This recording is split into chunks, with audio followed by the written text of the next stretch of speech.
Hello everyone, my name is PolishLynx and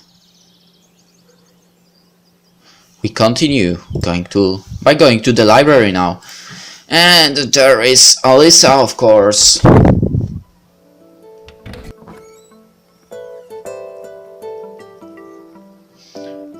Try to snatch the book, stay on guard.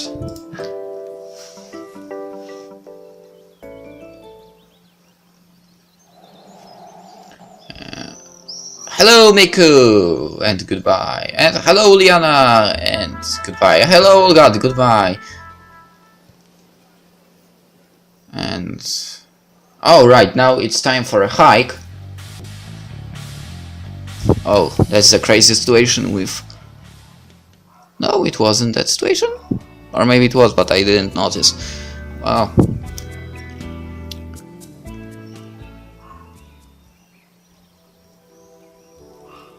try to find out what Alyssa and Lena are arguing about. Yes, only Lena and Alyssa stood out in all this splendor. Well, of course, it was quite natural for Alyssa to be arguing with someone like that. But hearing Lena talk in a raised voice, came closer silently, trying to find out what was going on. No, you listen to me! I'm not going to listen to anything! Really? Great then! Alyssa turned away and her eyes met mine. At first she obviously was confused about what was going on, but then... So you're eavesdropping!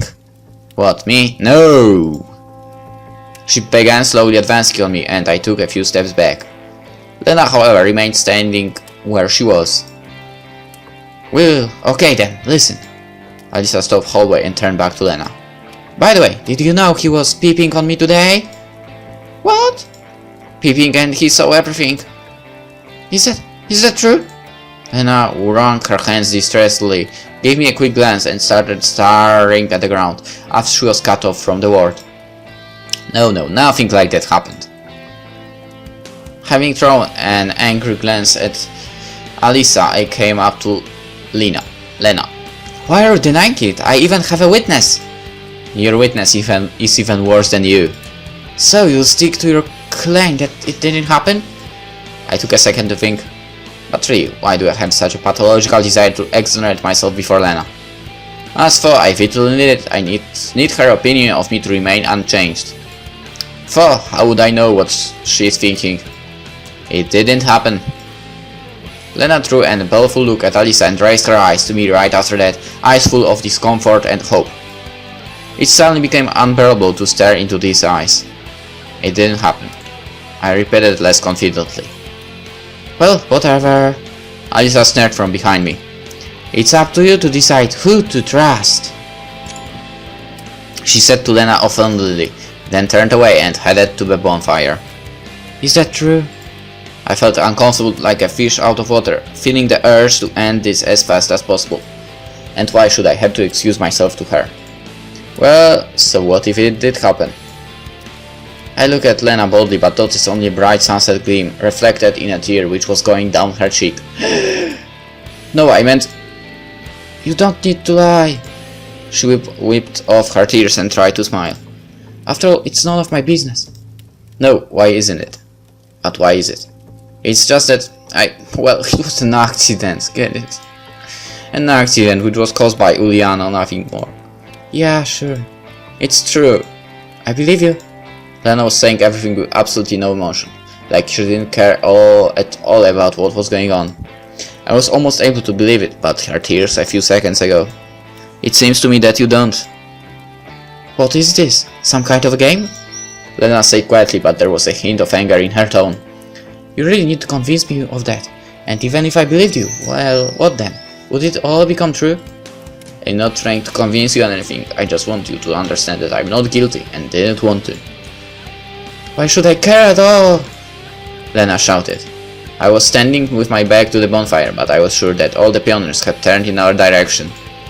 If you want to pit at someone, do it! Do whatever you want, but why do you bother me? I'm not. But really, from any point of view, it looked that way. I'm trying to excuse myself to Lena with no success. Like a guilty child, or maybe even like a husband who'd slipped up. Just so you know, I don't care. Lena turned away and headed back to the camp at a fast walk. I didn't try to stop her. Now it certainly wasn't the best solution. She's on the edge. No attempts to convince her or appeal to reason would help. Since when is she like that? Screaming that way. Getting mad. With these thoughts in mind, I returned to the bonfire and sat down on a wooden log.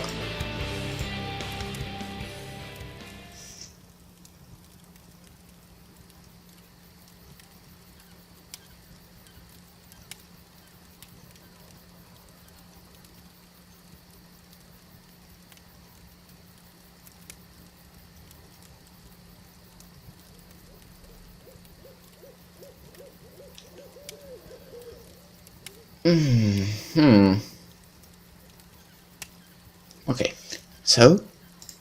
Lisa asked after seating herself nearby. What? Not a great success, huh? Seems to see. I growled out by picking at the coals with a stick. It grew completely dark and the glade was plunged into the darkness.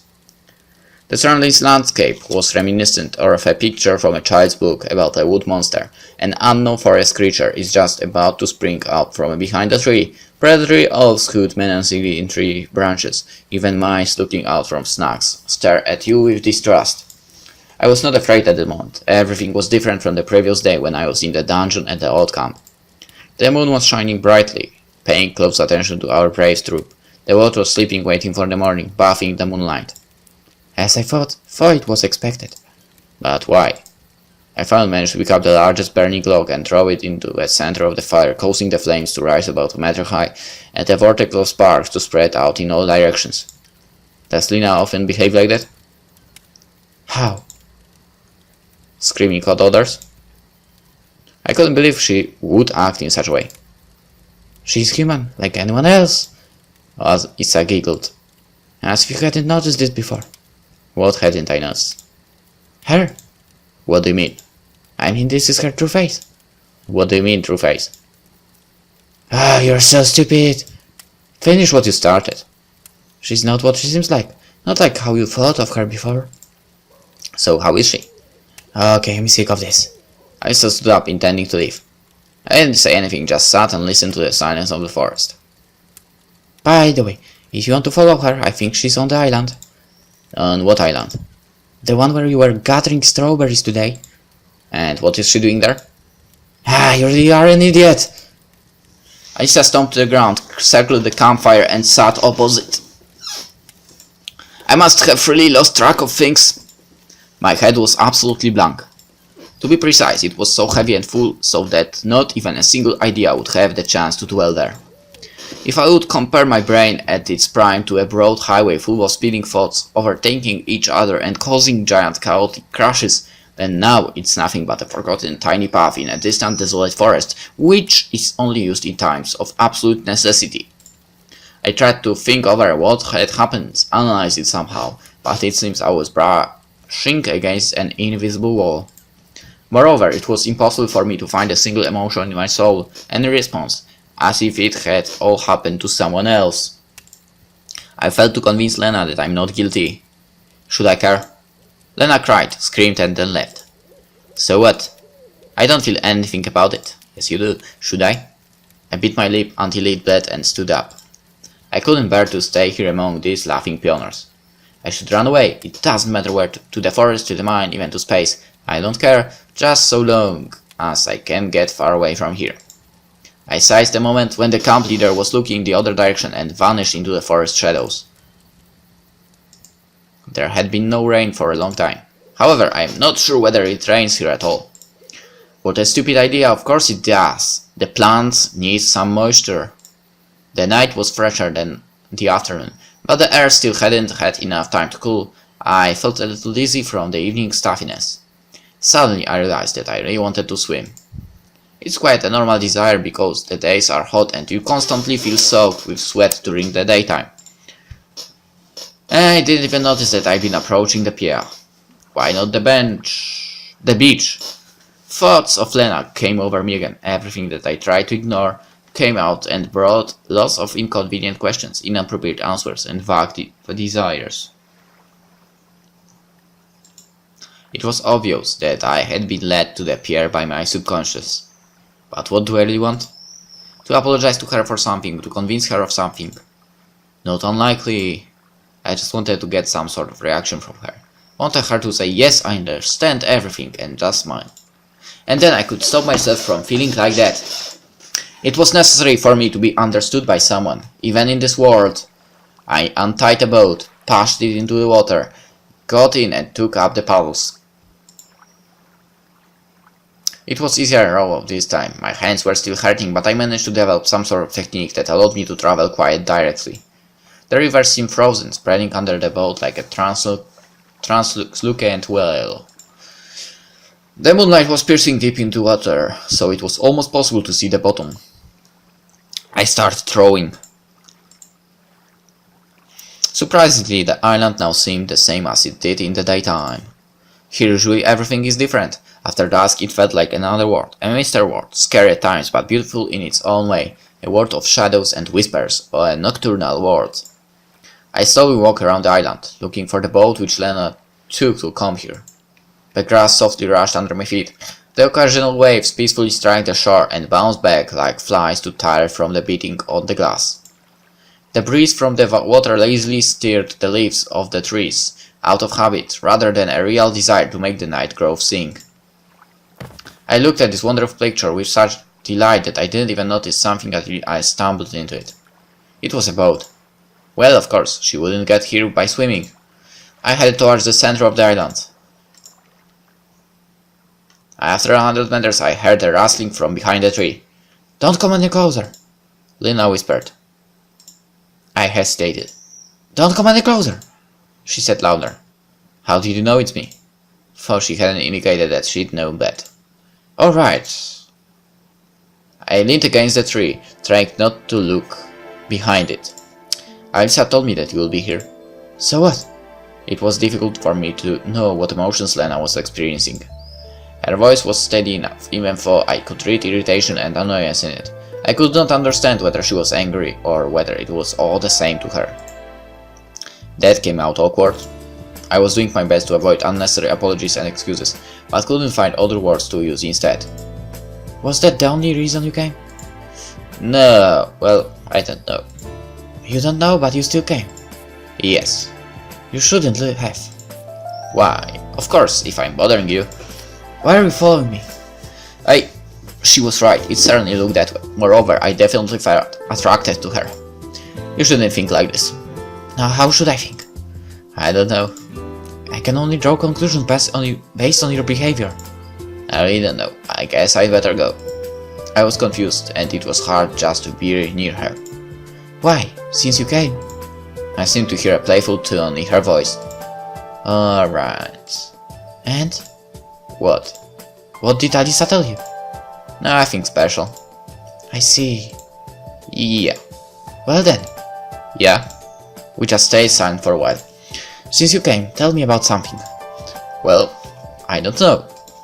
"For example, what about what happened this morning?" "What about what happened this morning?" "You know." "You yourself didn't want to talk about it." "I didn't want to, but now I want to." Lena's voice trembled. I couldn't understand what was happening at all anymore. Maybe it's not her behind the tree. "Don't look." Okay, but what's wrong?" "Nothing, just don't look." "Alright, as you wish."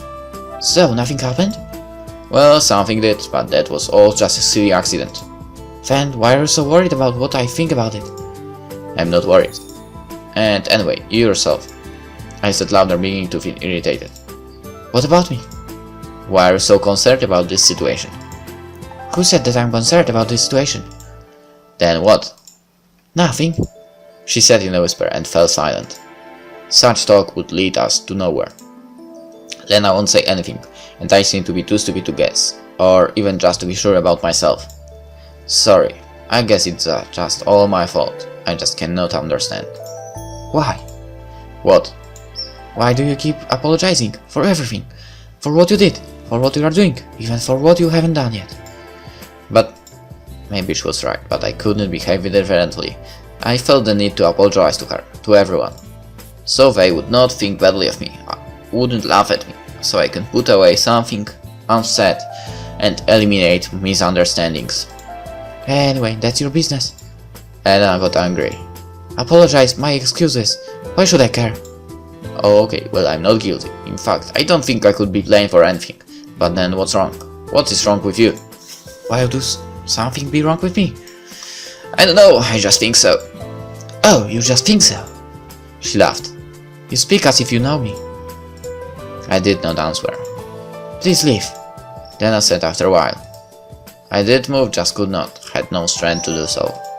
I wanted nothing at that point, didn't want to excuse myself, to apologize. I didn't even want her understanding. I was too tired of everything. Why? Just leave, she whispered. I don't want to. Then I will leave. Let's just go together. No. How long are you going to be offended? By what? What's wrong with you? Everyone here behaves normally, except you. I did not care what my words meant. As if they had been said by someone else and the topic of conversation meant nothing. You really don't understand anything. Alisa was right. About what? Never mind. I closed my eyes to think it over. No, I can't go. I don't understand. Don't know what to think about, what to do. And since when did I stop worrying about my situation in this world, or how to get back? Since when was the only thing I could think about Lena, or how others would look at me, or how my actions look from the other side? Or it's just stupid, and it's not like me. In fact, it's inappropriate in this situation. In short, I didn't do anything and don't intend to justify things which I didn't do. There was no reply. Hey, do you hear me? I finally decided to see who actually hiding behind the tree, but no one was there. So she left. I rushed over to Lena's boat, but she was already far away, almost near the pier. Whatever. I shouted and walked along the shore. I got back relatively quickly and without much trouble. However, my hands still arched terribly and my eyes were closing themselves. Probably such a physical and, more importantly, emotional load is too much for one person. I walked slowly toward the camp leader's cabin, staring down at my feet and thinking about nothing. Let's end the episode here and we will continue in the next one. See you then, bye!